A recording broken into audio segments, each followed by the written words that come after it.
Segundo o balanço divulgado pelo INEP, mais de 3 milhões de pessoas já se inscreveram no Exame Nacional do Ensino Médio, o Enem.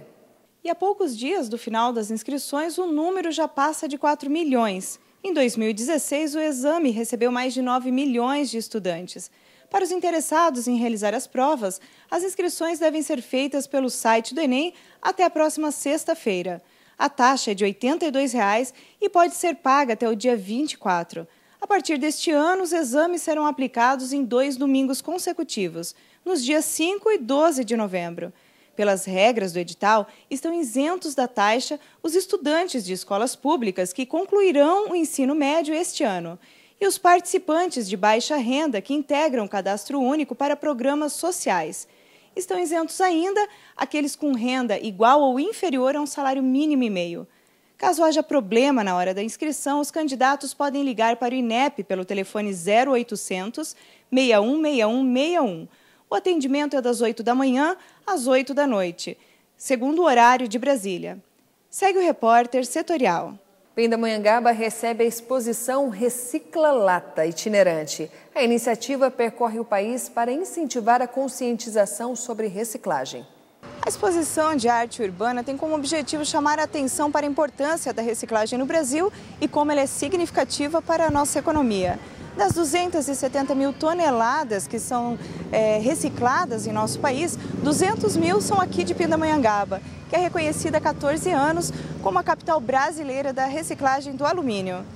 A exposição foi criada por diversos artistas e esteve em São Paulo, Belo Horizonte e também no Rio de Janeiro.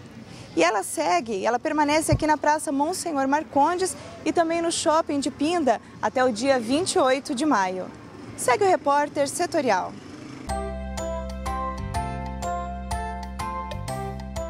Olá, e agora mamãe de volta. Sabe sobre o que a gente vai falar hoje? Sobre aqueles momentos em que os nossos pequenos nos deixam desconcertados. Pois é, quem é que nunca ficou sem graça quando o filho se recusou a cumprimentar um conhecido em algum passeio quando se encontram, ou a agradecer um presente recebido, né?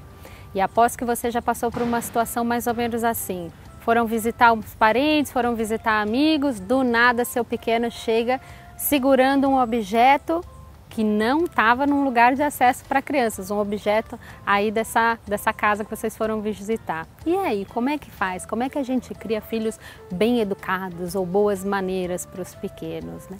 Isso é muito importante, é muito relevante. É muito comum a gente ouvir falar, a criança é assim mesmo, criança faz isso, criança faz aquilo. E é verdade, criança não tem tanta malícia, não tem ainda tanta consciência daquilo que é permitido, daquilo que não é permitido, daquilo que é educado, daquilo que ainda não é tão educado. Mas e aí? A gente tem que aceitar? Não, porque se eles não tiverem a oportunidade de aprender, eles não vão saber se portar exatamente como devem num lugar ou no outro. Por que aqui pode fazer alguma coisa, ali não pode? Por que na casa da vovó a gente age assim? Aqui em casa a gente pode ter acesso a outras coisas? Ou na casa do amiguinho pode pular no sofá, aqui em casa não pode pular no sofá? Ou aqui em casa pode pular no sofá, na casa do amiguinho não pode pular no sofá? Enfim, ensinar bons modos aos pequenos é muito importante para a família e importante para o pequeno que vive numa sociedade, que vai ter que conviver com outras famílias, com outras crianças, em outras situações, na escola, nos cursos, nos parques. E é muito relevante para eles terem essa consciência e saber lidar, saber se comportar, respeitar o limite do próximo, ter seus limites respeitados, né? Com muita paciência, com muita determinação, com exemplos, os pais conseguem. Começando aí por ensinar as crianças, incentivar as crianças a agradecerem, dizerem por favor, obrigado. Os pais devem sempre falar isso para os filhos também. Obrigado por se comportar bem, obrigado por guardar sua roupa, obrigado por ser um filho tão querido, tão maravilhoso, obrigado pelo beijo que você me deu. Por favor, né, ter aquele cuidado com a voz, com a educação com que você fala com o filho também, com a educação com que você conversa com os outros, com as pessoas com quem você trabalha, com as pessoas com quem você convive, porque a criança está ali prestando atenção e aprendendo todos os dias. E ensinar aqui modos de lidar com a própria personalidade. Então, às vezes a criança é tímida, você não precisa expor a criança numa situação que ela está ali com um monte de gente, obrigar e falar na frente de todo mundo, vai lá, fala oi, diz obrigado, porque a criança vai acabar se retraindo e vocês podem também se colocarem numa situação ali bem constrangedora caso a criança não fale ou não te atenda. Então você vai ficar pensando, devo dar uma bronca, não dá? E acabar criando uma situação, gerar uma situação conflituosa, algumas vezes desnecessária. E aí sempre chamar a atenção dos pequenos para a reação dos outros também. Então, olha filho, você viu que aquela pessoa fez isso? Você viu o que ela recebeu em troca? Você viu como a mamãe fez aqui? Vamos ajudar aquele ali, vamos ajudar aquela ali. Olha, aqui na casa dessa tia a gente não faz isso. E aí a criança pode até questionar, poxa, mas em casa eu faço, aqui não pode fazer. Também é muito importante que a criança perceba essa diferença. Para ir para um restaurante, para ir na casa de visitas, para receber visitas em casa, ou coleguinha em casa, sempre muito bom conversar com a criança antes, o que é esperado dela, como é esperado que ela se comporte, como ela deve lidar. E aí durante a situação, é claro que muitas vezes o pequeno não vai se ater àquilo que você falou antes, mas durante a situação, se acontecer, você o relembra, olha, lembra que a gente conversou, é seu aniversário, você vai ganhar um presente, vai ganhar um beijo, vai ganhar uma atenção, agradeça, é educado agradecer, a pessoa vai ficar feliz, você vai ficar feliz. Olha, lembra que a gente conversou na casa da sua amiguinha, a gente tem que dividir o brinquedo, a gente age de tal modo. Então, antes de sair para situações, antes de ir ao mercado, antes de fazer as visitas, conversar, explicar para a criança o que é esperado da atitude dela. Durante as situações, relembrar e sempre chamar a atenção das coisas positivas. Você viu como ele foi gentil? Você viu que ele falou boa tarde para você? Vamos ajudar aquela pessoa, tudo mais. E depois sempre o reforço positivo. Gostei que você fez isso, muito obrigado por ter feito aquilo, esse comportado bacana, a gente conseguiu fazer tal coisa, fazer essas coisas. Ter esse reforço positivo no final para os pequenos, né? Muito obrigado e espero vocês no nosso próximo encontro. E agora, mamãe. As faculdades tecnológicas do estado de São Paulo estão com as inscrições abertas para o vestibular. Os cursos disponíveis são presenciais e à distância. Mais de 15 mil vagas estão disponíveis em todo o estado. Nós estamos aqui na FATEC de Pindamonhangaba e vamos conversar com a diretora, a Cristina Ares. E ela tem mais informações para nos dar. Olá, Cristina. Quais são os cursos? Olá, nós temos os cursos de soldagem, mecânica, processos de soldagem no período da manhã e projetos mecânicos. À noite, nós temos o curso de processos metalúrgicos e manutenção industrial. E está entrando agora um novo curso, que é o curso de gestão de negócios e inovação. Esses são cursos presenciais. E temos o curso à distância, que é o gestão empresarial. Quantas vagas estão disponíveis? Estão disponíveis 200 vagas para os cursos presenciais, sendo 40 para cada curso, e 20 vagas para o gestão empresarial, que é à distância. Até quando e como as pessoas podem fazer as inscrições? As inscrições elas vão até o dia 12 de junho e através do site vestibularfatec.com.br. Tem alguma taxa? A taxa de R$ 75,00, vale ressaltar que é a única taxa que é paga pelo aluno que ingressa na FATEC Pinda ou em qualquer FATEC do estado de São Paulo, por sermos uma instituição pública. As pessoas com deficiência, elas podem solicitar uma condição especial para fazer a prova, né? Como elas podem fazer isso? A solicitação é feita no próprio processo de inscrição para o vestibular. Tem o campo onde ela vai assinalar qual é a necessidade que ela tem. Muito obrigada, Cristina.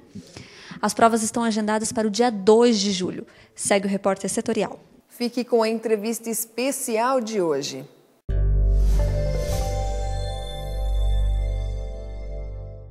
O mês de maio emblemático aí para a gente discutir questões do racismo e entre outras situações do negro no Brasil.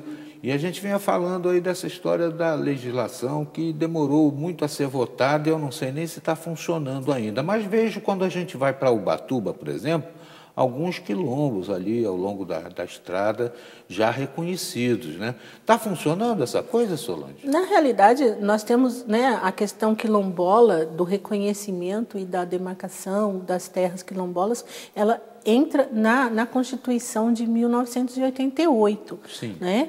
E é um processo lentíssimo, há muita resistência, Principalmente porque os quilombos estão em áreas que sempre são de um interesse de especulação imobiliária muito grande. Verdade. Então, por exemplo, nós temos 5 quilombos em Ubatuba, mas o único quilombo que foi reconhecido e titulado é o quilombo da Caçandoca. E isso foi com muita luta.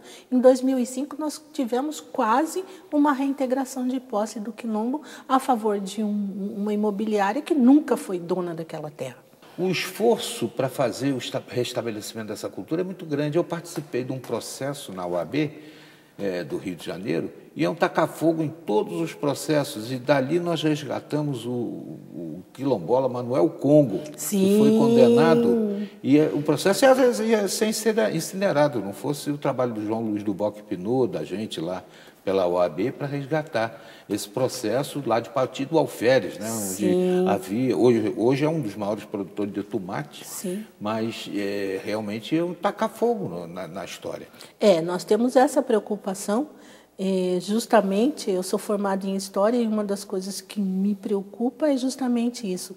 Nós temos, e aí a comunidade negra, o povo negro tem que atentar muito bem para isso, para a manutenção desses documentos nos arquivos históricos das cidades. Uhum. Você representa o Centro Cultural Zumbi dos Palmares, aqui em Taubaté. Exatamente, em Taubaté. Lá nas Alagoas, a preservação do sítio arqueológico, você acha que está de acordo? A Fundação Cultural Palmares, há alguns anos, né, vem tomando a iniciativa da preservação do Quilombo dos Palmares e de tudo que aquele espaço representa.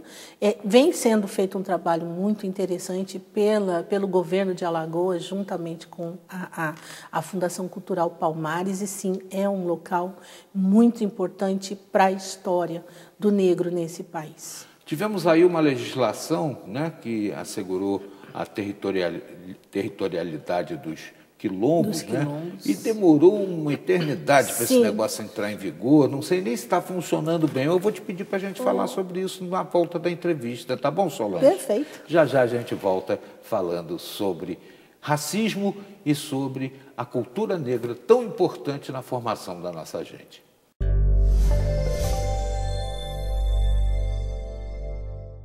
A Organização Mundial da Saúde tenta diminuir o aumento de obesidade e diabetes.